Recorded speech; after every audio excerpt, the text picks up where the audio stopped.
People के वृक्ष के नीचे पितरों की शांति है तो कितने चावल के दाने चढ़ते हैं? अगर कोई ब्राह्मण ने कह दिया तुम्हारे यहाँ पितृ दोष है, 1 रुपया कमाते हो, 1.25 रुपये खर्च होता है, तुम्हारे पास में पैसा टिकता नहीं, तुम्हारे यहाँ पितरों का दोष है, तो तुम एक चावल का दाना अगर आप कहे कि पीपल के वृक्ष के नीचे दिया लगाओ, पीपल के वृक्ष के नीचे आप जल चढ़ाओ, या महादेव के मंदिर में 1 लोटा जल चढ़ाओ, तो हम कहते हैं ना कि प्रदोष के दिन बेलपत्री का वृक्ष, पीपल का वृक्ष, आंवले का वृक्ष, बड़ का वृक्ष या शंकर का शिवालय, फिर से सुन लेना, पीपल का वृक्ष, बेलपत्र का वृक्ष, आंवले का वृक्ष, बट का वृक्ष या फिर शंकर का, जम के बोलो, शिवालय। शिवालय का मतलब शंकर का मंदिर या शिव। प्रदोष के दिन अगर आपको लग रहा है कि हमारे यहाँ पितृदोष है, बहुत तकलीफ चल रही है, बहुत कोई ने कहा पितृदोष है, कोई कह रहा है पितरों का, तुम्हारे यहाँ ये तकलीफ है, पितरों की ये तकलीफ है, पितरों की वो तकलीफ है, पितरों की ये तकलीफ है, बार बार अगर कोई कह रहा है तो फिर आपको उसमें स्मरण करना पड़ेगा कि हम चावल के कितने दाने भगवान शंकर को समर्पित कर दें कि भोलेनाथ हमारे पितरों को तृप्त कर दें।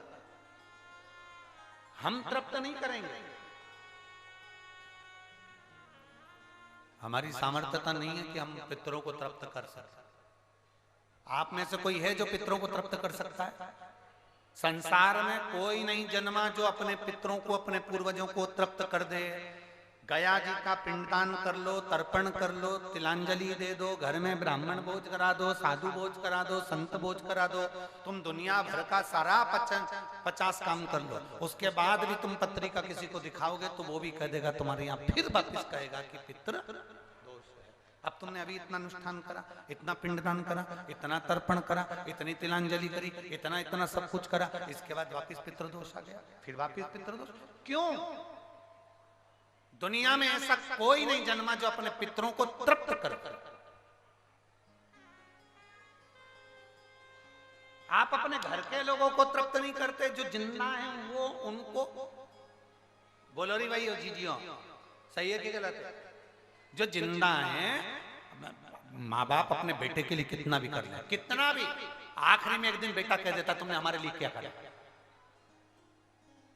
बहू के लिए कितना कर लो, आखिरी में बहू कह देगी वो तो जेठानी को ज्यादा करती है, देवरानी को ज्यादा करती है, हमको करती है, अपनी ननद को ज्यादा करती है, बेटी को ज्यादा करती है, बेटी को लगता है कि बहू को ज्यादा करती है,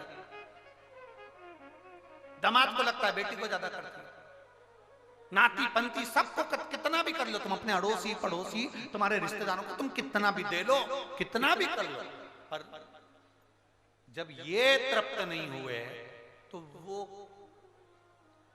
बोलो तो कैसे हो जाएगा?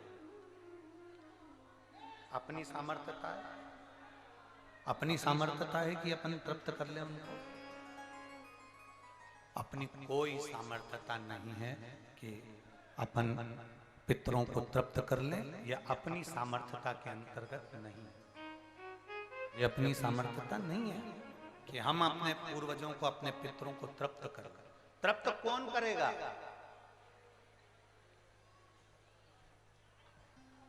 जिनकी शरण में पितृ है।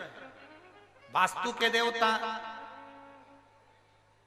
भगवान शंकर, काल सर्प दोष के देवता भगवान शंकर, जितने दोष होते हैं पितृ दोष के देवता भगवान शंकर, तो हम तृप्त नहीं कर सकते। अगर इनको तृप्त करेंगे तो देव अधिदेव महादेव करेंगे। आप 7 चावल के दाने, या तो पीपल, बेलपत्र, प्रेशर गला पकड़ रहा हल्का सा, पीपल, बेलपत्र, आंवला, बटवृक्ष या फिर शिवालय, प्रदोष के दिन 7 चावल के दाने आप इन जगह में से कहीं पर भी अगर आप समर्पित कर देते हैं तो उसके बाद आप जो जिंदगी जी रहे हैं और 3 महीने फिर आप अंदाजा लगा कर देखना कि आपने जो 7 चावल के दाने इन स्थान पर अगर आपने समर्पित करे तो उसका फल पितरों को मिला कि नहीं मिला, और उसका फल हमें प्राप्त हुआ क्या। ये वो स्थान है जहां प्रदोष के दिन 7 अक्षत चावल का दाना भी हमारे पितरों को, पूर्वजों को तृप्त कर देता है। कौन कौन सा स्थान वापिस बोलेंगे सभी लोग? पहला पीपल, दूसरा बेलपत्र, तीसरा आंवला, चौथा बटवृक्ष और 5वां शिवालय, शंकर भगवान का स्थान। अब इसको समझना आपके ऊपर निर्भर है। समर्पित शिव कथा का